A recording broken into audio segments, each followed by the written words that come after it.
আপনারা কুড়িগ্রামবাসী সবাই কেমন আছেন? আমাদের সবাইকে ভালো রাখেন তিনি কে? আমাদের সবাইকে সুস্থ রাখেন তিনি কে? কেউ যেটা দেখে না সেটা দেখেন কে? কেউ যেটা বোঝে না সেটা বুঝেন কে? কেউ যেটা শোনে না সেটা শোনেন কে? সকল ক্ষমতার উৎসকে বলে ক্ষমতায় রাখেন কে? ক্ষমতা থেকে নামান কে? দেশে রাখার মালিককে, দেশ থেকে অপমান করে তাড়ানোর মালিককে। এই ক্ষমতা শুধু কুড়িগ্রামবাসী, এই ক্ষমতা কার? আরো জোরে বলে। সে আল্লাহর প্রতি শুকরিয়া আদায় করে পড়ছি আলহামদুলিল্লাহ, পড়ছি রব্বানা লাকাল হামদ হামদান কাসীরান তাইয়িবান মুবারাকান ফি। পড়েন আল্লাহু আকবার কাবীরা আলহামদুলিল্লাহ কাসীরা সুবহানাল্লাহ বুকরাতাও ওয়া আসীলা সুবহানাল্লাহ ওয়া বিহামদিহি আদাদা খালকিহি ওয়া রিদা নাফসিহি ওয়া জিনাতা আরশিহি ওয়া মিদাদা কালিমাতি। পড়েন লাকাল হামদ বিল কোরআন, লাকাল হামদ বিল ইসলাম, লাকাল হামদ বিআসমাইক ওয়া লাকা বিহি সামাইতুহু, লাকাল হামদ ইয়া রাব। একসাথে ইয়া রাব কামা ইয়ানবাগি লিজালালি ওয়াজহিক ওয়া আযীমি সুলতানিক। প্রশংসা করলাম কার?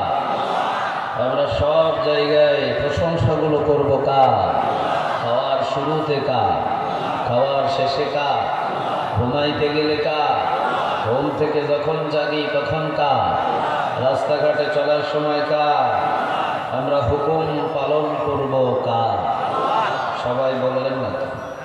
আমরা হুকুম পালন করব কার? আল্লাহ। গোলামি করব কার? এই পৃথিবীতে যা কিছু আছে সব গোলামি করে কার? বিশ্বাস হয় আপনাদের? কথা বলেন, বিশ্বাস হয়? আল্লাহ বলছেন ফাগায়রা দীনিল্লাহি ইয়াবগুনা ওয়া লাহু আসলামা মা ফিস সামাওয়াতি ওয়াল আরদি তাওআন ওয়া কারহা ওয়া ইলাইহি ইউরজাউন।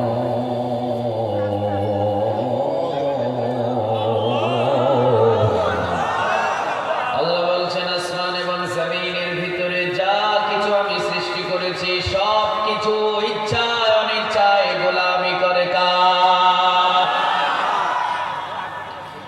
ওই সাগরের পানি পৃথিবীর কারো গোলামি করে না, ওই সাগরের পানি আল্লাহর গোলামি করা নিয়ে ব্যস্ত আছে। ঠিক না বেঠিক? কে বলছেন? আরো জোরে বলেন কে? মারাজাল বাহরাইন ইয়ালতাকিয়ান বাইনাহুমা বারাযাকুন লা ইয়াবগিয়ান فبأي آلاء ربكما تكذبان। কার কথা? কোন সূরা? সূরা আর। মারাজাল বাহরাইন ইয়ালতাকিয়ান বাইনাহুমা বারাযাকুন লা ইয়াবগিয়ান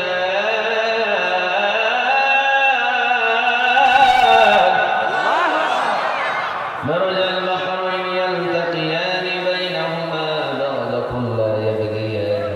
একদিকে লবণাক্ত পানি আর আরেকদিকে মিঠা পানি, একই সাগরে দুই ধরনের পানি রেখে দিয়েছেন তিনি কে? দেখেন নাই আপনারা এই সাগর? মোবাইলে দেখেন নাই? একদিকে লবণাক্ত পানি আরেকদিকে মিঠা পানি।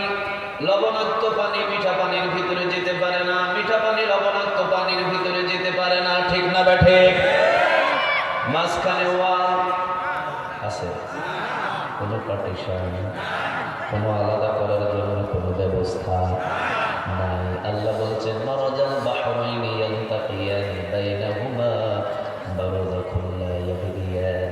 এক সাগরে আমি দুই ধরনের পানি রেখে দিয়েছি, এই পানি ওই পানির ভিতরে যায় না, ওই পানি পানির ভিতরে ঢুকে না। আমি শুধু নিষেধ করেছি এই পানি ওই পানির ভিতরে যাবে না, ওই পানি পানির ভিতরে যাবে না। কিয়ামত পর্যন্ত হুকুম মানছে এই পানি ওই পানির ভিতরে যায় না, দুই পানি হুকুম মানছে কার? আমরা যারা জন্ম নিয়েছি, আরো সহজ করে দিই, যারা জন্ম নিয়েছি আমাদের যত অঙ্গগুলো আছে এই অঙ্গগুলো হুকুম মানছে কার? অনেকের বিশ্বাস হচ্ছে না মনে হয়। আমাদের শরীরের মাথা থেকে পা পর্যন্ত যত অঙ্গ আছে সব অঙ্গগুলো হুকুম মানছে কার? আজকে মাহফিলের সভাপতি না, মাশাআল্লাহ, সভাপতিকে আমি একটু জিজ্ঞাসা করছি, যেদিন আমরা জন্ম নিয়েছিলাম সেদিনকে আমাদের মাথায় চুল ছিল? যশোর এক জেলায় মাহফিল করছি, যশোর জেলার ভেতরে এক জায়গায় সভাপতিকে জিজ্ঞাসা করলাম, সভাপতি আপনি বলেন যেদিন জন্ম নিয়েছিলাম সেদিন আমাদের মাথায় চুল ছিল? উনি বলছেন চুল ছিল না, মুছ ছিল। মুছ ছিল? কথা বলেন, মুছ ছিল? উনি কি বুঝে উত্তর দিয়েছিল না না বুঝে উত্তর দিয়েছিল আল্লাহ ভালো জানে। আসলে যেদিন জন্ম নিয়েছিলাম সেদিনকে মাথায় চুল ছিল, চোখের বুড়ো, চোখের পাপড়ি, মোষও বলেছিল, দাড়ি, এই দুই তিনটা চুল ছিল না, তবে তিনটা চুল নিয়ে এসেছিলাম। একটা হলো মাথার চুল, আরেকটা হলো চোখের বুড়ো, আরেকটা হলো চোখের পাপড়ি। ঠিক না বেটি? এই তিনটা চুল নিয়ে আমরা দুনিয়াতে এসেছি। যেদিন দুনিয়াতে আমাদের পাঠানো হয়েছে সেই দিনেই মাথার চুল, চোখের বুড়ো, চোখের পাপড়ি নিয়ে দুনিয়াতে পাঠিয়েছেন তিনি কে? আপনারা এবার বুদ্ধি করে বলেন, মাথার চুল কাটার জন্য কে কতবার সেলুন দোকানে গেছেন? কোনো হিসাব? কথা বল না কেন আপনারা? চোখের ভুরু কাটার জন্য কয়দিন গিয়েছেন? চোখের পাপড়ি কাটার জন্য কয়দিন গিয়েছেন? তাহলে একই দিনে তিনটা চুল নিয়ে আসলেন, একই চামড়ার উপরে তিনটা চুল আছে। এই তিনটাই চুল একটা বড় হয়, বাকি দুইটা বড় হয় না। এই তিন চুল হুকুম মানছে কার? আল্লাহ বলছেন আসমান এবং জমিনে, সারা পৃথিবীতে যা কিছু আছে ইচ্ছায় অনিচ্ছায় সব আমি আল্লাহর হুকুম মানে। শুধু হুকুম মানে না মানুষ। ঠিক না বেঠে? যত সমস্যা হয় মানুষদেরকে নিয়ে, এরা আমার হুকুম মানতে চায় না। এরা 2 দিনের ক্ষমতায় বসলে এক একটা ফেরাউন হয়ে যায়। কথা কয় না কেন? এক একজন ক্ষমতার চেয়ারে বসলে এক একজন নমরুদ হয়ে যায়। ঠিক না বেঠে? ক্ষমতার চেয়ারে বসলে আবু জেহেল হয়ে যায়, আবু লাহাব হয়ে যায়, কিন্তু জানে না এই ক্ষমতা যিনি বসিয়েছেন আবার থাপ্পড় দিয়ে ক্ষমতা থেকে তিনি নামাতে পারেন। ঠিক না বেঠে? এই ক্ষমতাটা কার? আরো জোরে বলেন, কে বলছেন? কে বলছেন? কুলিল্লাহু পড়ে, কুলিল্লাহুম্মা মালিকাল মুলকি তুতিল মুলকা মান তাশাউ ওয়া তানজিউল মুলকা মিম্মান তাশাউ ওয়া তু'ইজ্জু মান তাশাউ ওয়া তুযিল্লু মান তাশাউ বিয়াদিকাল খায়র ইন্নাকা আলা কুল্লি শাইইন কাদির।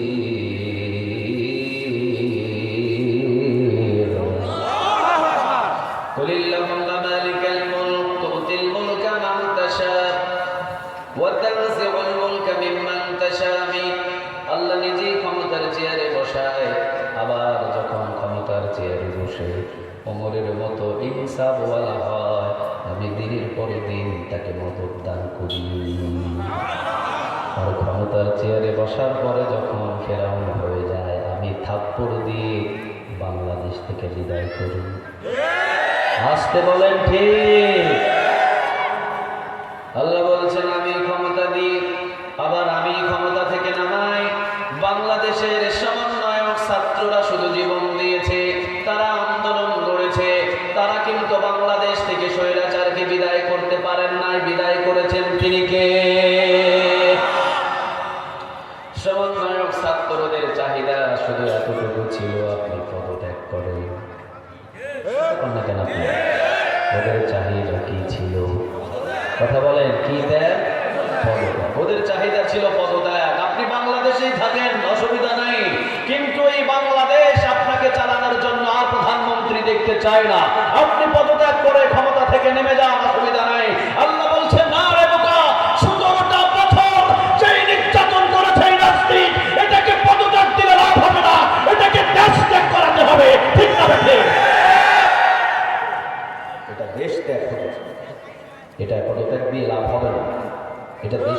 করাইতে হবে। কে করালেন?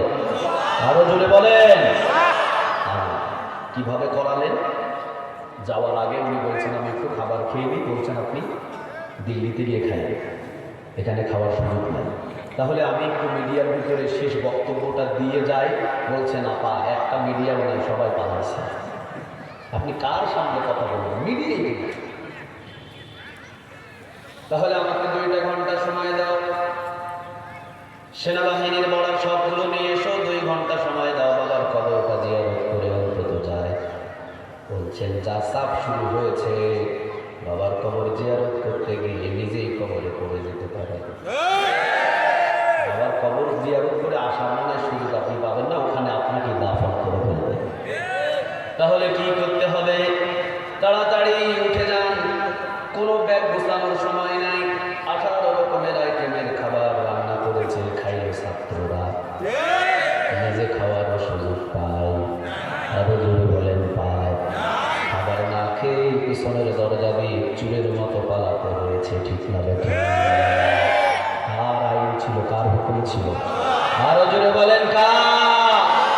আল্লাহ বলছেন এটা প্রথম ইতিহাস না, এটা প্রথম ইতিহাস না। যত বড় পৃথিবীতে জালিম ছিল, যত বড় পৃথিবীতে ডাকাত ছিল, যত বড় পৃথিবীতে ক্ষমতাশীল ছিল, তত বড় ক্ষমতাশীলকে ছোট জিনিস দিয়ে তাকে শেষ করেছেন তিনি কে? ফেরাউনকে কোথায় ডুবিয়ে মারছিল? আপনাদের এলাকায় বুড়া মানুষ পানিতে পড়ে মরে না ছোট মানুষ? কথা বলে কোন মানুষ ক্ষমতায়, কোন মানুষ পানিতে ডুবে মরে? ছোট না বড়? আর ফেরাউন বুড়া ছিল না ছোড়া? বুড়া।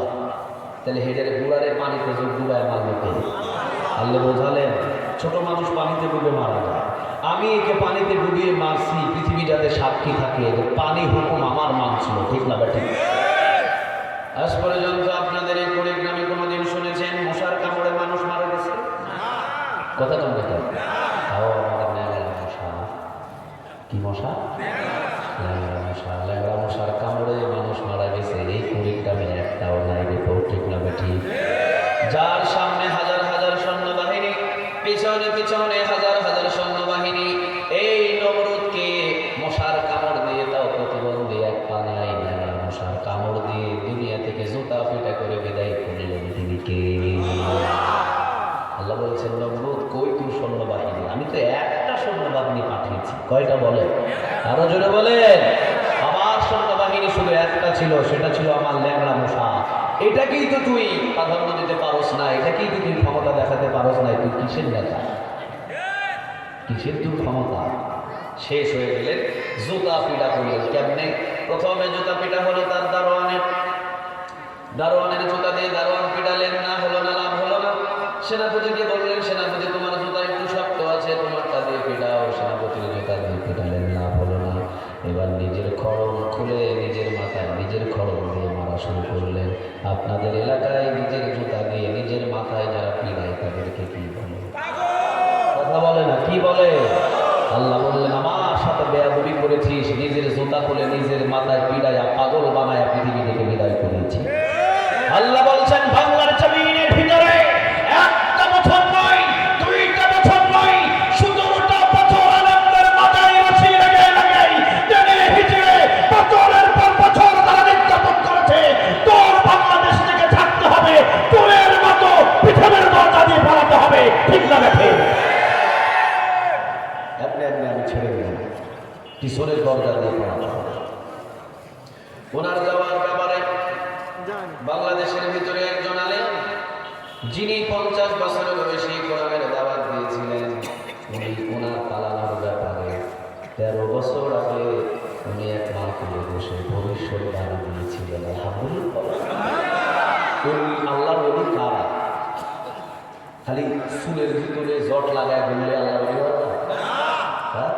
ল্যাংটা হয়ে বসে থাকলে কি আল্লাহর ওলি হওয়া যায়? দাড়িতে জট লাগায়া বসে থাকলে কি আল্লাহর ওলি হওয়া যায়?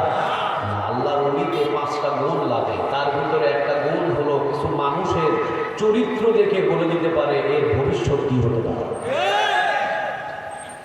বাংলাদেশের ভিতরে উনি 50 বছর দেশ এবং বিদেশের ভিতরে কোরআনের দাওয়াত ছড়িয়েছেন।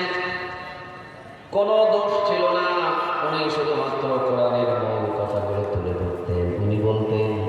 ইনিল হুকমু ইল্লা লিল্লাহ, সৃষ্টি যার আইন চলবে কার। আরো জুড়ে বলেন কার। উনি শুধু এতটুকুই বলতেন, সৃষ্টি যার আইন চলবে তার। এই জন্যই ওনাকে ধরে গ্রেফতার করা হলো, 13টা বছর জেলখানার ভিতরে ধরিয়ে রাখা হলো। 13 বছর আগে উনি একটা মাহফিলে ময়দানে বলেছিলেন, আজকে তোমাদের কাছে কোরআন ভালো লাগে না, হাদিস ভালো লাগে না, আলেম ওলামাদের ভালো লাগে না, মসজিদ ভালো লাগে না, মাদ্রাসা ভালো লাগে না, মনে রেখে দিও বাংলাদেশের 12 কোটি মুসলমান এই কোরআনের সাথে সম্পর্ক আছে। 12 কোটি মুসলমান গাছের গোড়া ধরে এমন নাড়া দিবে, মামুবাড়ি দিয়ে দিয়ে পড়বা। এই ভবিষ্যৎবাণী আপনারা দেন না, উনি দিয়েছিলেন। উনি বলেছিলেন, এই বাংলার জমিনের ভিতরে বেশি জালিয়াতি করো না, এই বাংলার জমিনের ভিতরে কোরআনকে নিয়ে বেশি নাড়ানাড়ি করো না, কোরআনের মাহফিল বন্ধ করো না, মসজিদের গেট বন্ধ করো না, মসজিদের মেম্বার হক কথা বন্ধ করো না। 12 কোটি মানুষ গাছের গোড়া ধরে এমন ভাবে নাড়া দেবে, বাবু বাড়ি দিল্লিতে গিয়ে পড়বা। হেলিকপ্টারে উঠার থেকে বাংলাদেশ আর চতুর্দিকে 3 ঘন্টা 30 মিনিট ঘুরছে। যেদিন 5 আগস্ট পালিয়েছিলেন 3 ঘন্টা 30 মিনিট হেলিকপ্টার উপরে উঠছিল। আপনারা কি এটা কুড়িগ্রাম না? এগুলো খবর রাখেন না, আপনাদের কাম খালি ধান কাটা খাও।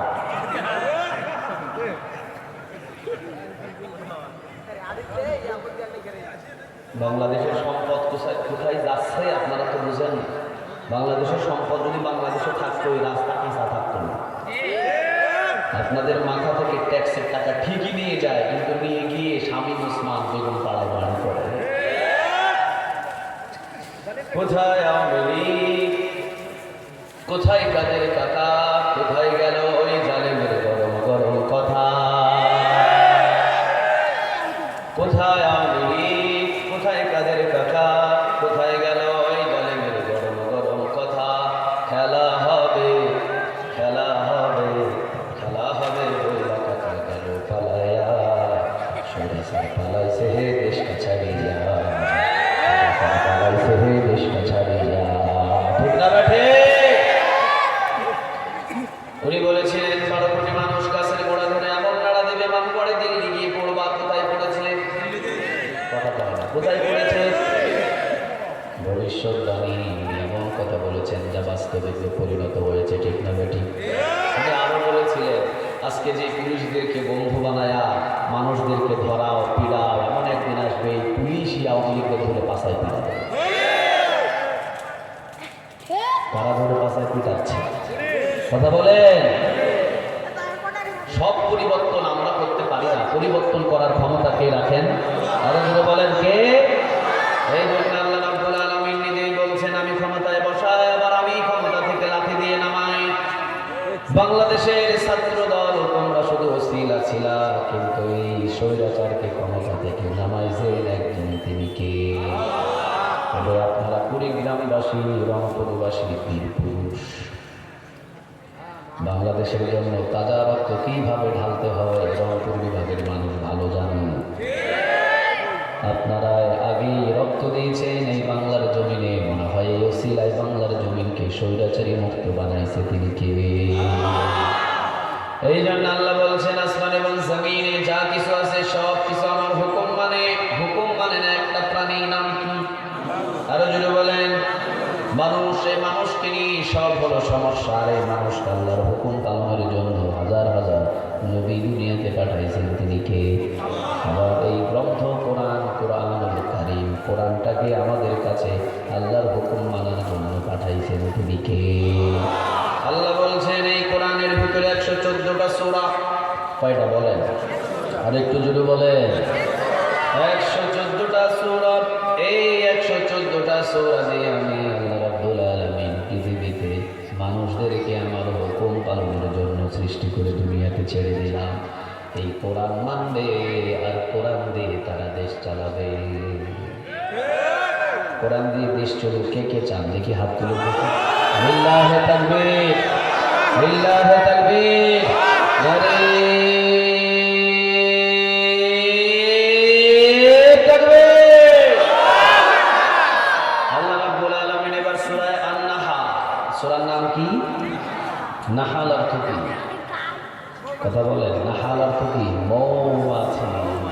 নাহাল অর্থ কি? মৌমাছি। আচ্ছা দেখেন, আল্লাহ একটা ছাগলের নামে ইচ্ছা করলেন সূরা নাজিল করতে পারতেন, কিন্তু না, ছাগলের নামে সূরা নাজিল করেন নাই, মৌমাছির নামে সূরা নাজিল করে দিলেন। আল্লাহ বললেন মাছি তো দুই প্রকার আছে, একটা মাছি টয়লেটে ঘুরে, ঠিক না বেঠি? টয়লেট মার্কা মাছির নামে কিন্তু আমি সূরা নাজিল করি নাই, মৌমাছির নামে আমি সূরা নাজিল করে দিলাম সূরা আন-নাহল। কেন আমি মৌমাছির নামে সূরা নাজিল করেছি তোমাদের জানতে হলে একটু গবেষণা করো। মৌমাছির ভিতরে 5টা আমি কৌশল রেখে দিয়েছি, মৌমাছির ভিতরে 5টা আমি কোয়ালিটি রেখে দিয়েছি, মৌমাছির ভিতরে 5টা আমি গুণ রেখে দিয়েছি। 5টা গুণ যদি কোনো বান্দাদের ভিতরে, মানুষদের ভিতরে চলে আসে, ওই মানুষটা জান্নাতি হয়ে যাবে। কয়টা গুণ? আরো যদি বলেন কয়টা? মৌমাছির 5 গুণের ভিতরে 1 নাম্বার গুণ শুধু আমি বলবো। দেখেন আপনারা হিসাব দিলাম, আমরা যে এত মার খাই, আমাদের দোষ হলো মৌমাছির গুণ আমাদের ভিতরে নাই, ঠিক না ঠিক? মৌমাছির একটা চাকের ভিতরে 50,000 মৌমাছি থাকে, ওদের নেতা কয়টা? কথা কয় না? ওদের একটা রানী আছে, ওই রানী একজন থাকে, 50,000 মৌমাছি চাকের ভিতরে বসবাস করে নিয়ে থাকে। ওই একজন নেতা রানী যদি বলে কুড়িগ্রামে আর থাকবো না, রংপুরে বাসা বাঁধবো, সবাই মিলে রংপুরে যাবে। এই রানী যদি বলে রংপুর জেলায় বিভাগে থাকবো না, রাজশাহী বিভাগে চলে যাব, 50,000 মৌমাছি একই সাথে রানীর পিছনে দৌড় দিবে, ঠিক না ঠিক? এদের একজন নেতা আছে যেটার হুকুম মতো 50,000 মৌমাছি চলে, বিধায় এদের চাপে ঢিল মারা লাগে 50,000 বার মানুষকে চিন্তা করতে হয়। পারবেন ঢিল মারতে পারবেন? কোন বাপের বেটা আছে এখানে দেখি যে একটা ঢিল মেরে মৌমাছির চাপের উপরে দাঁড়ায় থাকতে পারবো? আছেন কেউ? পারবেন না। কেন পারবেন না? যখনই আপনি একটা ঢিল ছুড়বেন মৌমাছির চাপে, রানী যদি শুধু হুকুম দেয় ধর, লুঙ্গি ধুয়ে পালানোর মতো হুঁশ পাবেন না আপনি। কিন্তু এই মৌমাছির মতো আরেকটা মাছি কিন্তু সমাজে দেখা যায়। এই মাছিটা শুধুমাত্র দেখবেন ভাতের টেবিলেও পড়ে, আবার আম সিলাইলে আমের উপরেও পড়ে, আবার সুযোগ পাইলে টয়লেটেও পড়ে। এটা হলো মুনাফিক। এই মাছিটার নাম কি? মুনাফিক মার্কা মাছি। মৌমাছির গুণ তারা একজন নেতা মানে। মৌমাছির গুণ সে কখনো কোনোদিন ফুলের ওপর ছাড়া টয়লেটের উপরে বসবাস করে। আরো জনে বলেন, টয়লেটের উপরে বসবাস করে, কোনোদিন টয়লেটে প্রবেশ করবে না। আর মৌমাছির গুণ হলো ভুলেও যদি সে টয়লেটে প্রবেশ করে ফেলে, সে পথ ভুলে গেছে, ওকে আর কোনোদিন এই 50,000 মৌমাছির ভিতরে রানী গ্রহণ করবে না, ওকে মেরে ফেলবে। এটা হলো মৌমাছির গুণ, ওকে মেরে ফেলবে, ও আর কোনোদিন এই 50,000-এর ভিতরে আসতে পারবে না। তাহলে তারা ফুলের শুধু সুবাসে ফুলের উপরে বসবে, কোনোদিন টয়লেটে যাবে না। আর একটা মৌমাছির মতো মাছি আছে, এইটা কিন্তু দেখবেন মিষ্টির দোকানেও যায়, আবার দেখবেন ভাতের টেবিলেও পড়ে, আবার দেখবেন টয়লেটে গুইয়ের উপরেও পড়ে, ঠিক না ঠিক? আচ্ছা, এইটারে যদি বাড়ুনের বাড়ি দিয়ে মারেন, কোনো বিচার আছে? আপনার পালানোর ভয় আছে? নাই। টয়লেটে গেল, টয়লেটের ব্রাশের বাড়িতে মারলেন, কোনো সমস্যা হবে?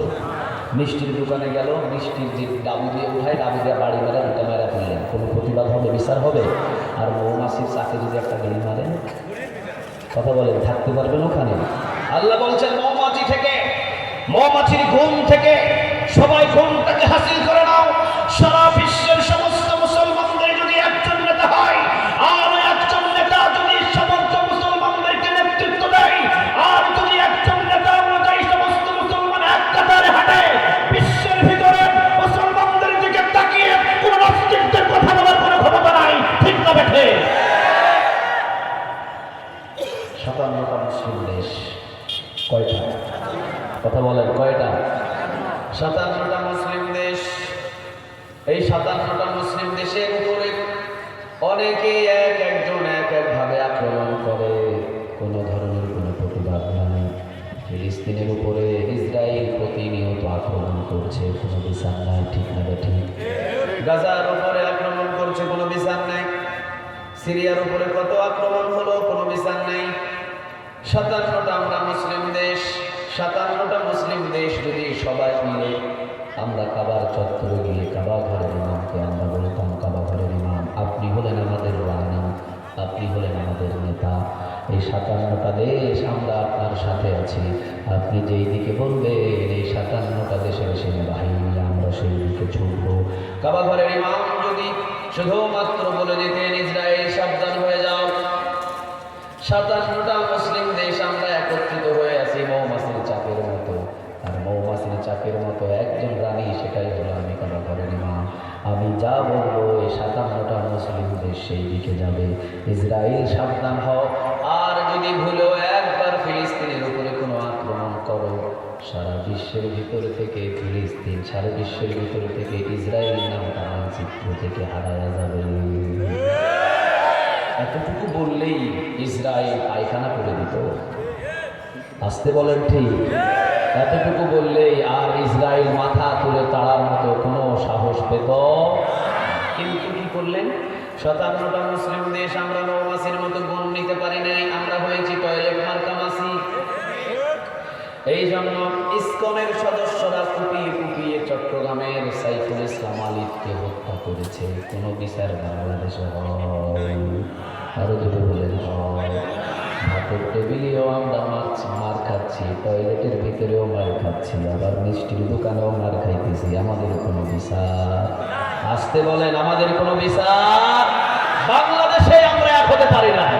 ও বলছে ও সুন্নি ওরে মার, আরেকজন বলছে ও হাবি ওরে মার, আরেকজন বলছে ও সর্বনায় ওরে ধর, আরেকজন বলছে ও আওয়ামী লীগ করে ধর, আওয়ামী লীগ বলছে ও বিএনপি ওরে ধর। আমাদের ভিতরে বাংলাদেশে মুসলমানেরা এক হতে পারি নাই, ঠিক না ব্যাঠে? এক যদি হয়ে আমরা বসবাস করতে পারতাম মুসলমানেরা, আর যদি একজন নেতা বাংলার জমিনের ভিতরে আমাদের থাকতো মৌমাছির মতো, আল্লাহর কাছে ইসকন নামক দালাল বাংলাদেশে বসবাস করার সুযোগ পেত না। বড় ভয়ানক, বড় ভয়ানক। এদেরকে তৈরি করা হয়েছে মুসলমানদেরকে জব করার। ইসকন এই সংগঠনটা তৈরি করা হয়েছে মুসলমানদেরকে জব করার জন্য। ইসকন নামে এই সংগঠন হিন্দুস্তান এবং হিন্দুরা সবাই জানে মুসলমানদের ভিতরে এমন একটা দল আছে, মুসলমানদের ভিতরে এমন কিছু বীর পুরুষ আছে যারা 313 জন ময়দানের ভিতরে নেমে পড়লে 313 জন বদরের প্রান্তরে 1000 সম্মুখে লড়াই করে বিজয় ফিরিয়ে নিয়ে তারা বাড়িতে ঢুকতে পারে, ঠিক না ব্যাঠে? হিন্দুস্তানেরা চিন্তা করলো তাহলে আমাদের একটা সংগঠন তৈরি করি, আমাদের সংগঠনের নাম হবে ইসকন। কি হবে? কথা বলেন, কি হবে? ইসকন। এদেরকে তৈরি করা হলো, মুসলমানদেরকে শুধু তোমরা ধরে ধরে জবই করবা। কি করবা? জবই করবা। আমরা মুসলমান, আমরা আবার সব কিছু ভুলে আমাদের দিল বড়, আমরা তাদের মন্দির পাহারা দিচ্ছি। আসতে বলেন ঠিক?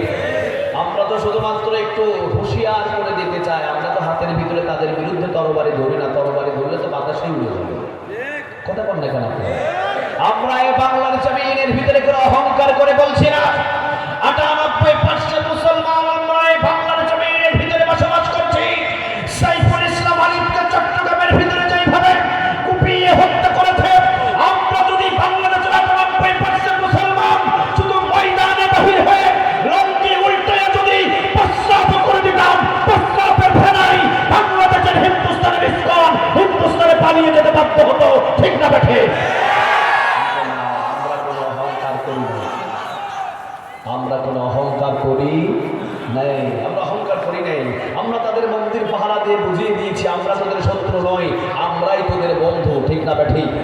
তবে হ্যাঁ, বেশি বাড়াবাড়ি করলে আমরাও বদরের প্রান্তর, উহুদের প্রান্তর, এটা ভুলে যায়। আসতে বলেন, ভুলে যায়। আমরা তোমাদেরকে সম্মান দিয়েছি, আমরা তোমাদের ভালোবাসি। ততক্ষণ পর্যন্ত আমরা তোমাদের ভালোবাসি, যতক্ষণ পর্যন্ত তোমরা আমাদের সম্মান করো, আমাদের ভাইদের সম্মান করো, কোরআন ইসলামকে সম্মান করো, ঠিক না ব্যাঠে? কিন্তু ভুলে যাও না, বাংলার জমিনের ভিতরে আজানের বিরুদ্ধে কথা বলার পর রাতের অন্ধকারে তাকে পালিয়ে যেতে হয়েছে। তসলিমা নাসরিন এই কোরআনকে ব্যঙ্গ করে, আমার নবীকে ব্যঙ্গ করে বাংলাদেশে দ্বিতীয়বারের মতো পা রাখার সাহস পায়। আরো জোরে বলেন পায়।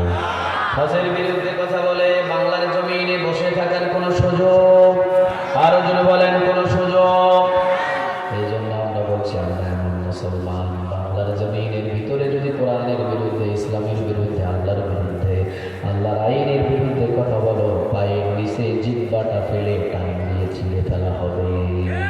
কারা কারা রাজি আছো? লিল্লাহে তাকবীর, লিল্লাহে তাকবীর। আরে তাকবীর। তাহলে মৌমাছির গুণ কয়টা? আরো জোরে বলেন, কয়টা? কয়টা? এক নম্বর গুণ, ওদের নেতা কয়টা? আমাদের নেত্রী কয়টা? দুইটার বেলায় বাঁচি না। এই বেড়িকে দেখতে পারে না, এই বেড়িকে দেখতে পারে না। ইউএস আমেরিকার মতো একটা দেশ, ইউএস আমেরিকার মতো একটা দেশ, ওরা নারীকে দেয় নাই ভোট। ওরা বলছে ওই তেলের টামই ভালো। ডোনাল্ড ট্রাম্প আছে না একটা, হ্যাঁ, টাম না পাম, পেট্রোল পাম্প না টাম, কয় আমরা নারীকে বানাবো না, ওরা পুরুষকে বানিয়েছে। হিন্দুস্থান, এই হিন্দুস্থানেরাও তো নারীকে মানে না, ওরা মোদিরে বানাইছে। আমরা আছি বাংলাদেশে দুই মহিলাকে নিয়ে থাকেন। আল্লাহ আমাদের একটু বুঝদান করুন। একটু জোরে বলেন আমিন। যেই যা অসুবিধা নাই, আইন চাই কিসে? আরো জোরে বলে। আল্লাহ রাব্বুল আলামিন বলেছেন মৌমাছির গুণ আমি দিলাম 5টা। এই 5 গুণ আমি মৌমাছির ভিতরে দিয়েছি। এই 5টা গুণ যদি মানুষদের ভিতরে প্রবেশ করে, সে কি হয়ে যাবে? কথা বলেন, কি হয়ে যাবে? জান্নাতি হয়ে যাবে। একটা গুণ শুনলাম, আমাদের নেতা আছে, আমাদের মুসলমানদের কোন নেতা? আরো জোরে বলেন, কোন নেতা? তবে নেতা তৈরি করতে হবে। আল্লাহ আমাদের প্রত্যেককে নেতা বানানোর তৌফিক দান করুন, বলে না আমিন। তাহলে চলেন আমরা সূরা আন-নাহলের গুণ সম্পর্কে যদি কথা বলি, আলোচনায় ঢুকতে পারবো না। এমন একটা আয়াত থেকে আমি এখানে আলোচনা শুরু করব, যে আয়াতটা এখানে 90% মুসলমানদের মুখস্থ আছে। পড়েন দেখি। ইন্নাল্লাহা ইয়া'মুরু বিল আদলি ওয়াল ইহসানি ওয়া ইতা'i যিল কুরবা ওয়া ইয়ানহা 'আনিল ফাহশা'i ওয়াল মুনকারি ওয়াল বাগyi ইয়া'iদুকুম লা'আল্লাকুম তাযাক্কারুন।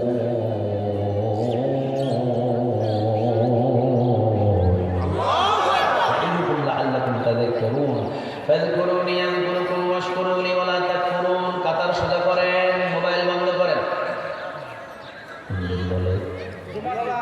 কোন দিন? আচ্ছা বলেন তো দেখি, প্রতি জুমায় আয়াতটা তেলাওয়াত হয় কি হয় না?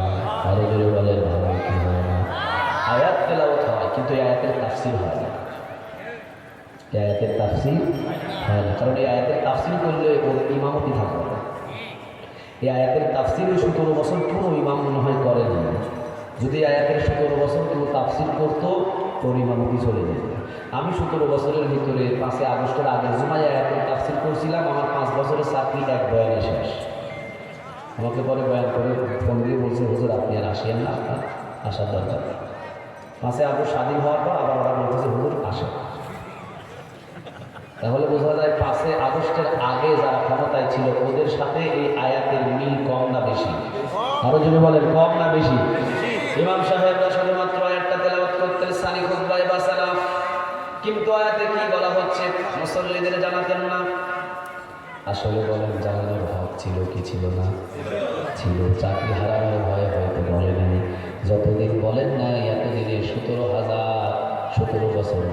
বছর ক্ষমতায় থেকে 17,000-এরও বেশি আলেমদের হত্যা করে ফেলেছে। ঠিক না ঠিক? বাংলাদেশের 3.5 লক্ষ মসজিদ, আরে বাংলার জমিনের ভিতরে সাধারণ মুসল্লিদের কথা তো আমি বাদ দিয়ে দিলাম। 3.5 লক্ষ মসজিদ এই বাংলার জমিনের ভিতরে। 3.5 লক্ষ যদি খতিব ওই মিম্বরের ভিতরে হক কথাগুলো চালু করে দিত, বাংলার জমিন থেকে বহু আগে নাস্তিক পালাতে বাধ্য হয়ে যেত। ঠিক না ঠিক? বহু ইমাম কি ছিল? নীরব ছিল। 5,000 টাকা চাকরি, এটাও যদি চলে যায় কি করে খাবো? কি করে খাবো মানে? রিক্সা চালায় খেতে হবে, কামারের চাকরি করতে হবে, জমিন চাষ করতে হবে। 5,000 টাকা দিয়ে ইমামকে যদি চাকরি করেন, আপনি আপনার পরিবার চলবে? 5,000 টাকা দিয়ে একটা ইমাম যদি বেতন দেন, ওই ইমাম কি হবে না? কেন হবে না? আল্লাহু আকবার, নামাজে দেওয়া হবে, 5,000 টাকা বেতন পাওয়া। চিন্তা করবে জায়গা কিনবো না লোন নিবো? এই বছরে জায়গা কিনবো না? আলহামদুলিল্লাহি রাব্বিল আলামিন আর রহমানির রহিম ছায়া কিনবো না বেলা মুশকিল না, এবছর এই মাসের ভিতরে এগুলো কেনা যাবে না, বেতন মাত্র 5,000, চালের বস্তা কিনে এই মাস পার করে দিব। আমি ফেরেশতারা করবো কী চলতেছে এটার ভিতরে? নামাজের ভিতরে কী করে? নামাজের ভিতরে আরেকজন ফেরেশতা কয় ওর মাসিক হিসাবে বেতন চলতেছে, ওর মাসিক হিসাবে বেতনের লিস্ট চলতেছে। তোর ইমামতে চাকরি হচ্ছে না, আপনি বলেন আপনাদের যে ইমাম বানায় দিয়েছেন ওনাকে 5,000 টাকা দিয়ে, এখন 4 দোকানে চাকরি যে করে হের ভিতরে মূল্য হয়। কথা বলেন না কেন আপনারা? একটা চা দোকানে যে চাকরি করছে ওনার বেতন 15,000, তাহলে আপনি একজন ইমামকে 5,000 টাকা কেমনে দিবেন? দোষ আপনাদের, দোষ কারণ। তাহলে বাংলার জমিনের ভিতরে ইমামরা আয়াতটা প্রতি সানি খুতবার ভিতরে পড়েন, কিন্তু চাকরি হারানো হয় তারা কোনো আলোচনা করেন না। আমি আলোচনা করতে পারবো এখানে, কারণ আমার চাকরি হারানোর কোনো ভয়, আরো জোরে বলেন কোনো ভয়, তাহলে আমার আলোচনা করতে কোনো অসুবিধা। আল্লাহ বললেন ইন্নাল্লাহ, নিশ্চয়ই, ইন্না মানে নিশ্চয়ই, আল্লাহ মানে আল্লাহ, ইয়ামুরু মানে আদেশ দিচ্ছেন, বিল আদল মানে ইনসাফ ওয়ালা হয়ে যাও, ইনসাফ ওয়ালা হয়ে যেতে বলেছেন। আল্লাহ বললেন মিম্বর ইনসাফ ওয়ালা হয়ে যাও, চেয়ারম্যান ইনসাফ ওয়ালা হয়ে যাও, মন্ত্রী সাহেব ইনসাফ ওয়ালা হয়ে যাও, এরপরে প্রধানমন্ত্রী সাহেব আপনি ইনসাফ ওয়ালা হয়ে যাও। আপনি শুধু নিজের দলীয় লোকদের খুনি করলেও মাফ করে দিবেন, আর অন্যীয় দলীয় লোকদের খুন করে না, মাজার রশি বেঁধে কারাগারে বন্দি রাখবেন, এটার নাম ইনসাফ নয়। ইনসাফ বলা হয়ে যাও। আচ্ছা, এমনভাবে যদি কোনো খতিব সাহেব বলা শুরু করে, বলবো যে খতিব সাহেব নামে, আমি আওয়ামী লীগের অমুক দালাল, আমি খুতবা দেবো, আপনারা দরকার নেই, ওই দিনই চাকরি চলে যাবে। আল্লাহ বললেন ইন্নাল্লাহ, ইন্না মানে নিশ্চয়ই, আল্লাহ মানে আল্লাহ, ইয়ামুরু মানে ওয়াজ করছেন কে? আরো জোরে বলেন, কে ওয়াজ করছেন? আল্লাহ বলছেন আমি নিজেই ওয়াজ করলাম 6টা। ওয়াজ করলেন কয়টা? আরো জোরে বলেন কয়টা? 6টা ওয়াজের ভিতরে আমি ধরতে বললাম 3টা, ছাড়তে বললাম 3টা। 3টা ধরো, 3টা ছাড়ো। যদি এই রাষ্ট্রের ভিতরে 3টা ধরে প্রধানমন্ত্রী, আর যদি এই রাষ্ট্রের ভিতরে প্রধানমন্ত্রী 3টা ছাড়ে, পুরা বাংলাদেশ জান্নাতের বাগান হয়ে যাবে। এই এলাকার সমাজবাসী যদি 3টা ধরে, 3টা ছাড়ে, এই সমাজটা পুরা জান্নাতের বাগান হয়ে যাবে। একটা পরিবারের একজন সদস্য যদি 3টা ধরে, 3টা ছাড়ে, ওই পরিবারটা জান্নাতের বাগান হয়ে যাবে। সুবহানাল্লাহ বলবেন না? এই ওয়াজটা কার? সূরা আন-নাহলের 90 নম্বর। সূরা আন-নাহলের কত নম্বর আয়াত? 90 নম্বর। আল্লাহ বলছেন ইন্না মানে নিশ্চয়ই, আল্লাহ মানে আল্লাহ, ইয়ামুরু মানে ওয়াজ করছেন, আদেশ দিচ্ছেন। আল্লাহ বলছেন আমি ওয়াজ শুরু করলাম, শোনো এবার। বিল আদল মানে ইনসাফ ওয়ালা হয়ে যাও। চেয়ারম্যান সাহেব চেয়ারম্যানের জায়গা থেকে ইনসাফ ওয়ালা হয়ে যাও, মেম্বার সাহেব মেম্বারের জায়গা থেকে ইনসাফ ওয়ালা হয়ে যাও, ওসি সাহেবের চেয়ার থেকে ইনসাফ ওয়ালা হয়ে যাও, ডিসি সাহেবের চেয়ার থেকে ইনসাফ ওয়ালা হয়ে যাও, মন্ত্রী সাহেবের চেয়ার থেকে ইনসাফ ওয়ালা হয়ে যাও, মন্ত্রী সাহেব, ওসি সাহেব, ডিসি সাহেব, এমপি সাহেব, এমনকি প্রধানমন্ত্রী, আপনি যে চেয়ারে বসবেন ওই চেয়ার থেকে ইনসাফ ওয়ালা হয়ে যান। ইনসাফ যতক্ষণ পর্যন্ত তোমাদের ভিতরে না আসবে, ততক্ষণ পর্যন্ত সমাজের ভিতরে শান্তি বর্ষিত হবে। আরো যদি বলেন শান্তি বর্ষিত হবে। 5 আগস্টের আগে যারা জামাত ইসলামী দলটা করতেন, নিজের ঘরে ঘুমাতে পারেন না। আসতে বলেন ঠিক। কি করছিল তারা? কারো সম্পদ মারি খাইছিল? কারো ধান কাটা নিজের গোলায় ঢুকাইছিল? কাউকে মারি টুকরা করে সাগরে ভাসাই দিছিল? দোষ ছিল এই কোরআনের রাজ কায়েম করা। ঠিক না? ঠিক, কোনো দোষ ছিল না, অথচ তাদের নিজের ঘরে ঘুমাতে দেয় না। আর আওয়ামী লীগ নামের এই ডাকাতগুলো বাংলার জমিনের ভিতরে কোটি কোটি কোটি কোটি টাকা আত্মসাৎ করে, মানুষদেরকে খুন করে, নির্যাতন করে, ফাটপারি করে, বুক ফুলাইয়া সমাজে ঘুরেছে। ঠিক না? ঠিক, ইনসাফ ছিল বাংলাদেশে? কথা কান্না কেন? ইনসাফ ছিল বাংলাদেশে? না, বাংলাদেশে ইনসাফ ছিল। আল্লাহ এজন্য বললেন বিল আদল, ইনসাফ ওয়ালা হয়ে যাও। সমাজের সব জায়গায় যদি ইনসাফ কায়েম হয়ে যায়, বাংলাদেশটা প্রথমত অবস্থায় জান্নাতের বাগান হয়ে যাবে। ঠিক না? ঠিক, আমার ছেলে চুরি করলে রাতের বেলা কোনো রকম বিচার করে পার করে দিলাম, আর আরেকজনের ছেলে যদি চুরি করে ওইটার দিনের বেলা প্রকাশ্য বিচার করলাম, ওইটার নাম ইনসাফ নয়। ঠিক না? ঠিক, অন্য দলীয় লোক দোষ করে নাই, জেলখানায় বলে রাখবেন, আর নিজের দলের লোক 1000 কোটি টাকা মারা খাইছে, কোনো বিচার নাই, এটা কি ইনসাফ বলে? কথা বলেন, ইনসাফ বলে? বিশ্বনবীর কাছে একজন মহিলার চুরির বিচার এলো। বিশ্বনবীজি বললেন, আস-সারিকু ওয়াস-সারিকাতু ফাকতাউ আইদিয়াহুমা, চুরি করলে হাত কেটে দাও। আইনটা আপনার, আমার নয়, আইনটা কার? রাসূল বললেন, হাত কেটে দাও। একজন এসে বললেন, ইয়া রাসূলুল্লাহ, কার হাত আপনি কাটার জন্য অনুমতি দিয়েছেন? উনি হলেন কুরাইশ বংশের একজন সুনামধন্য ব্যক্তি মহিলা। এই মহিলা মদিনাতে এসে চুরি করেছে। আপনার নিজের বংশীয় লোক, এই মদিনার ভিতরে যদি আপনার বংশীয় কোনো মহিলার চুরির গায়ে হাত কেটে ফেলেন, আপনার নিজের বংশের সম্মান কমে যাবে, নাম ধাম কমে যাবে। রাসূল উঠে দাঁড়ালেন, দাঁড়িয়ে বললেন, কার এত বড় সাহস কোরআনের আইনের বিরুদ্ধে কথা বলে? এই সাহাবীদের কত বড় সাহস! আগুনের গোলাম মতো নবীর চেহারা লাল হলো। নবী দাঁড়িয়ে বললেন, শুনে রেখে দিও, আজকে কুরাইশ বংশের মহিলা চুরি না করে যদি আমার মেয়ে ফাতেমাও চুরি করতো, আল্লাহর কসম তার দুইটা হাত আমি কেটে দিতাম।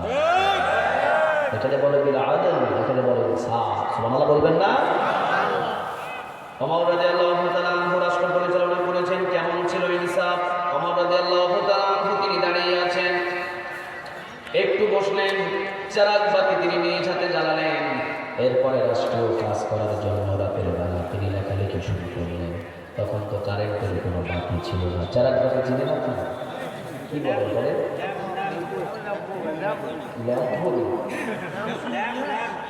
তেল দিয়ে, তেলের ভিতরে একটা কি রশি দিয়ে দেয়, কাপড় দিয়ে দেয়, এরপর এটা জ্বলে, এটাকে চারাক বাতি বলা হয়। চারাক বাতি জ্বালিয়ে ওমর কাজ করছেন। ইন দ্য মিন টাইম ওমরের বিবি আসলেন, সালাম দিলেন, সালাম গ্রহণ করলেন। ওমর বিবি বললেন, আপনি যদি অনুমতি দেন আপনার এই ঘরে আমি প্রবেশ করতে পারি। স্বামীর ঘরে স্ত্রী প্রবেশ করবে। ওমর বলছেন, এখানে অনুমতির কি দরকার? আসলেন, দাঁড়িয়ে আছেন। ওমর বললেন, বসো। বসলেন। ওমর রাদিয়াল্লাহু তাআলা আনহু তিনি লিখছেন এবং বলছেন, বিবি কোনো প্রয়োজন? হ্যাঁ প্রয়োজন। কি প্রয়োজন? আমার ব্যক্তিগত পরামর্শ করার জন্য আমি আপনার ঘরে এসেছি। আমি আমার সংসারের কিছু কথাবার্তা আপনার সাথে পরামর্শ করতে চাই। ওমর ছাদ করে ফু দিয়ে তিনি চারাক বাতিটা নিভা দিলেন। চারাক বাতি নিভানো দেখে ওমরের বিবি রাগান্বিত হয়ে বললেন, আমিরুল মুমিনিন, আমি এসেছি আপনার ঘরে, আপনি আমাকে দেখে চারাক বাতিটা নিভিয়ে দিলেন। কিভাবে আপনার সাথে আমি আমার সংসারের বিষয়ে পরামর্শ করব? চলে গেলাম। ওমর পিছন দিয়ে ডাক দিয়ে বললেন, প্রিয়সী, তুমি যেও না, শোনো একটু আমার কথা। আমি তোমার জন্য চারাক বাতি নিভাই নাই। বিবি রে, তুমি তো জানো আমি ওমর, আমি একজন আল্লাহর গোলাম। গোলাম ছাড়া আমি কিছু নই। যদিও আল্লাহ আমাকে 12.5 লক্ষ বর্গ মাইলের গোলাম হিসাবে নিযুক্ত করেছেন, এই 12.5 লক্ষ বর্গ মাইলের সমস্ত জনগণের তেল এই চারাক বাতির ভিতরে জ্বলছে। ওই চারাক বাতির আলো দিয়ে আমি আমার রাষ্ট্রীয় কাজগুলো করছি। তবে তোমার ব্যক্তিগত পরামর্শ শোনার জন্য যদি আমি এই চারাক বাতির তেলগুলো জ্বালাই, কিয়ামতের দিন ওমরকে কাঠ বাড়ায় দাঁড় করাবেন তিনি কে? কারে বলে বিল আদল? জনগণের সম্পদ দিয়ে আপনি বিল্ডিং বানাবেন, জনগণের সম্পদ দিয়ে আপনার নিজের রাস্তা পাকা বানাবেন, আর জনগণের রাস্তা কাঁচা থাকবে। এটার ইনসাফ বলে না, এটার নাম ইনসাফ নয়, বিল আদল। আল্লাহ বলছেন, প্রতিটা দেশের নেতাদের ভিতরে আদল তৈরি হতে হবে। ওই দেশটাকে জান্নাতের বাগান বানিয়ে দিবেন তিনি কে? ওমর রাদিয়াল্লাহু তাআলা আনহুর আগের যিনি খলিফা ছিলেন নাম কি? আবু বকর সিদ্দিক রাদিয়াল্লাহু তাআলা। তিনি যখন রাষ্ট্রপ্রধান ছিলেন, আবু বকরের বিবি একদিন বললেন, আমাকে পায়েস খাওয়ান। কি খাওয়ান? কথা বলে, পায়েস খাওয়ান, আমাকে একটু পায়েস দেন, পায়েস খাওয়ান, আপনি তো রাষ্ট্রপ্রধান। আবু বকর বলছেন, দিদি অনেক অভাবে আছে, এই রাষ্ট্র এখন তোমাকে পায়েস খাওয়াতে পারবে না। পারলেন না তিনি। বিবি পরামর্শ করে, যুক্তি করে প্রতিদিন রাষ্ট্রীয় খাজানা থেকে যে চালগুলো পাঠানো হতো আবু বকরের ঘরে রান্না করার জন্য, ওই চালের ভিতরে থেকে এক মুষ্টি করে চাল তিনি সরিয়ে রেখে দিয়েছেন। প্রায় 1 মাস রাখলেন সরিয়ে।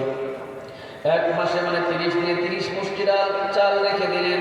প্রায় 2 থেকে 2.5 কেজি চাল জমা হলো। ওইটা বাজারে বিক্রি করে তিনি কিনলেন কিছু ধরনের কিশমিশ, গুড়, আতপ চাল, কয়েক ধরনের আইটেম কিনে এনে পায়েস রান্না করে আবু বকরের সামনে দিচ্ছেন, পায়েস খা।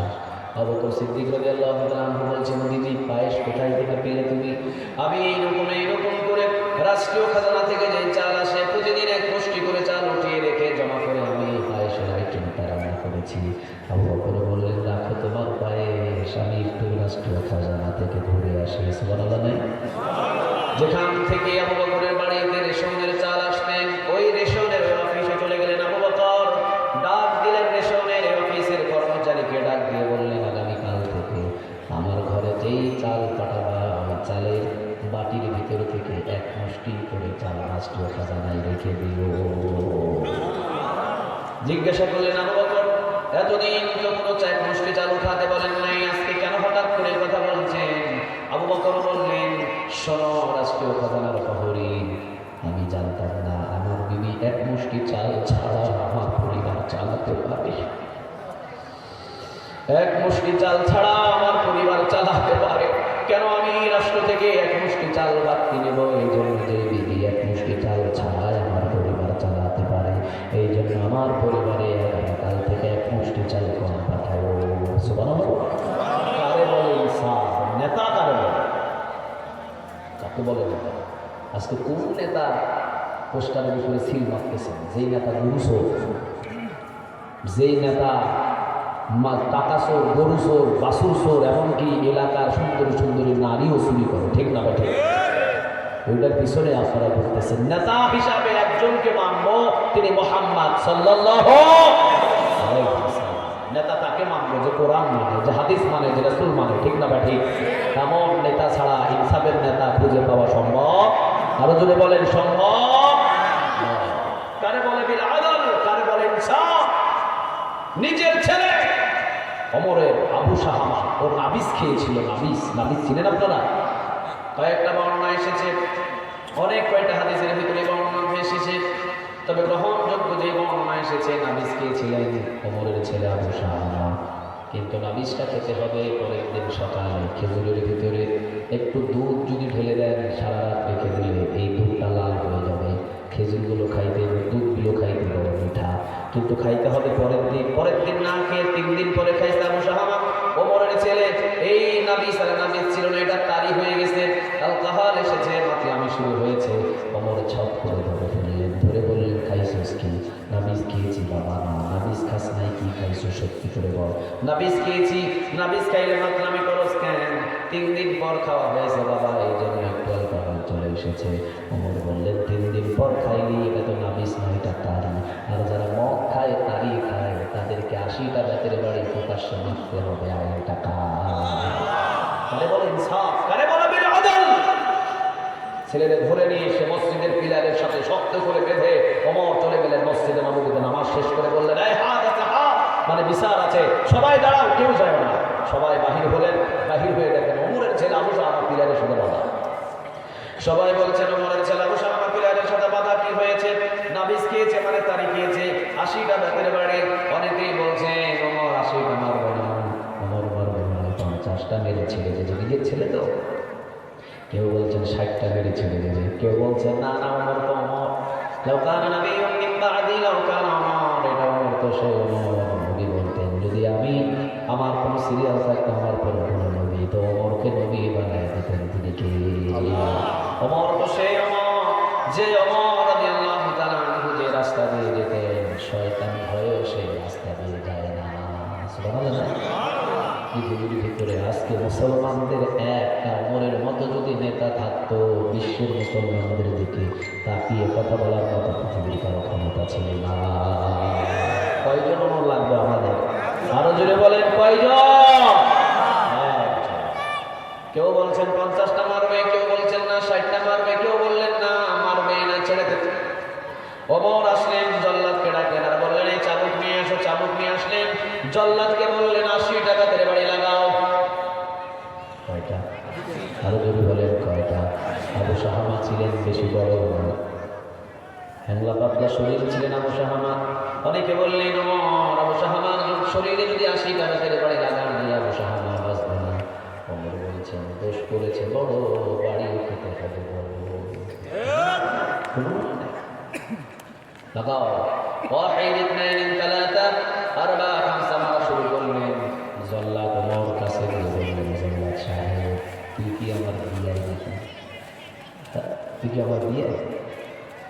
ওমরের ছেলে বলে এত আস্তে আস্তে বাড়ি মানুষ ব্যাপার কি, তুমি তো পাখা বাড়িস, এই বাড়িতে হবে না, সর এখান থেকে, দে আমার হাতে চাবুক দে। ওমর নিজেই চাবুক দিয়ে ওমর এবার মারা শুরু করল। ওমর যখন মারলেন, কোনো বর্ণনাকারী বলেন ওমরের চাবুকের বাড়ি যখন পড়ছে আবু শাহমার গায়ে ছুট করে একটা আওয়াজ হচ্ছে, ছুট করে আওয়াজের সাথে ওমরের যখন চাবুকের বাড়ি টান দিচ্ছেন, টানের সাথে আবু শাহমার চামড়াটা ছিঁড়ে রক্ত ফিনকি দিয়ে মসজিদের পিলারের সাথে লেগে যাচ্ছে। প্রতিটা বাড়ি বাড়ি আবু শাহমার চামড়া ফেটে যাচ্ছে। 50টা মারতে আবু শাহমার জ্ঞান নাই, 60টা বাড়ি মারলেন আবু শাহমা, বোঝা গেল আবু শাহমার ভিতর থেকে রূপটা বাহির হয়ে চলে গেছে। ওমর রাদিয়াল্লাহু তাআলা বুঝতে পারলেন আমার আবু শাহমার জীবিত নাই। ওমর বললেন এই গোসল দাও। গোসল দেওয়া হলো, আবু শাহমার গোসল দেওয়া হলো, কাফনের কাফন পরাও, কাফনের কাফন পরানো হলো। মরেই গেছে, 60টা বাড়িতে মারা গেছে। কয়েকটা বর্ণনা কেউ বলেন এখানে উপস্থিত মারা গেছেন, আবার কেউ বলেন 1 মাস পরে জ্বরে আক্রান্ত হয়ে মারা গেছেন, কেউ বলে যে উমরের 80টা রাতের বাড়িতে যে জ্বর হয়েছিল ওই জ্বরের উপর আবু শাহমার 1 মাস পরে মারা গেছেন। আর কোনো বর্ণনাকারী বলে যে না, উপস্থিত 60টা বাড়িতেই প্রায় 60-70টা বাড়িতে আবু শাহমার ইন্তেকাল করেছেন, মারা গেলেন ওখানে। ওমর বলছেন এই গোসল করাও, গোসল দেওয়া হলো। ওমর রাদিয়াল্লাহু তাআলা আনহু তিনি বললেন তাড়াতাড়ি কাফনের কাফন পরাও, কাফনের কাফন পরানো হলো। কবর খনন করো, কবর খনন করা হলো। ওমর বললেন লাশ নিয়ে আসো, জানাজার নামাজ শেষ করে লাশ নামিয়ে দেওয়া হলো। ওমর রাদিয়াল্লাহু তাআলা আনহু লাশ নামানোর পর এবারে জল্লাদকে ডাক দিয়ে বললেন জল্লাদ চাবুকটা কোথায়? কি হবে আমিরুল মুমিনিন এই চাবুক, কি করবেন এই চাবুক? ওমর বলছেন এখন 20টা বাড়ি আমার আবু শাহমার মায়ের বাকি আছে, ওই 20টা বাড়ি আমি আবু শাহমার কবরের উপরে আঘাত করব। কারে বলে বিল আদাল, কি নেতা ছিলেন এগুলো, নিজের ছেলে বলে মাপ দেয় নেই। চাবুক আনলেন, আরো 20টা বাড়ি কবরের উপরে মারলেন, 80টা পূর্ণ করলেন। কারণ এই কোরআনে মদ খেলে 80টা বাড়ি মারার কথা বলেছেন তিনি কে? কারে বলে বিল আদাল। 80টা রাতের বাড়ি মারার পর ওমর দৌড় দিয়ে চলে গেলেন আবু শাহমার ঘরে। আবু শাহমার বালিশ আর জামা কাপড়গুলো বুকের ভিতরে চেপে ফেলে কাঁদছেন আর বলছে যে আল্লাহ, আমার ছেলে আবু শাহমাকে আমি একটা বাড়িও মাফ করি নাই, তুমি আবু শাহমাকেও মাফ করে দাও, আর আমাকে তুমি নিজের ছেলে হিসাবে বিচার করি নাই বিদায় জালিমদের কাতারে উঠাতে পারবা না। আমি বিল আদাল, আমি ইনসাফওয়ালা নেতা হয়ে যারা দুনিয়া থেকে বিদায় নিতে পারি, চিৎকার দিয়ে বলুন আল্লাহ। যদি আল্লাহ সুবহানাহু ওয়া তাআলা কোনোদিন আবার সুযোগ দেয় কথা হবে, ইন্নাল্লাহা ইয়া'মুরু বিল আদল, এই বিল আদল, আদলের ঘটনা বলতে আমাদের সময় পার হয়েছে। আল্লাহ এখানে ওয়াজ করেছেন 6টা, কয়টা কথা বলেন, কয়টা? 1 নাম্বার আল্লাহ বলেছেন বিল আদল মানে ইনসাফ আগে নিয়ে আসো ভিতরে। একটা নেতার ভিতরেও ইনসাফ নেই, আগে ইনসাফ আসতে হবে। কথা কন না কেন আপনারা? ইনসাফ যদি নেতাদের ভিতরে চলে আসতো তাহলে পুরো বাংলাদেশ জান্নাতের বাগান হয়ে যেত, ঠিক না ঠিক? আল্লাহ আমাদের সবাইকে কবুল করুন, বলেন আমিন। বাকি ঘটনাগুলো সূরা আন-নাহল 90 নম্বর আয়াত বাড়িতে গিয়ে হয়তো পড়ে নেবেন, অথবা পরদিন যদি সময় হয় সুযোগ হয় আলোচনা থেকে এখান থেকে আবার আলোচনা হবে ইনশাআল্লাহ। আমাকে বলেছেন 4টা পর্যন্ত আজান হবে, আজানের পর আসর নামাজ হবে।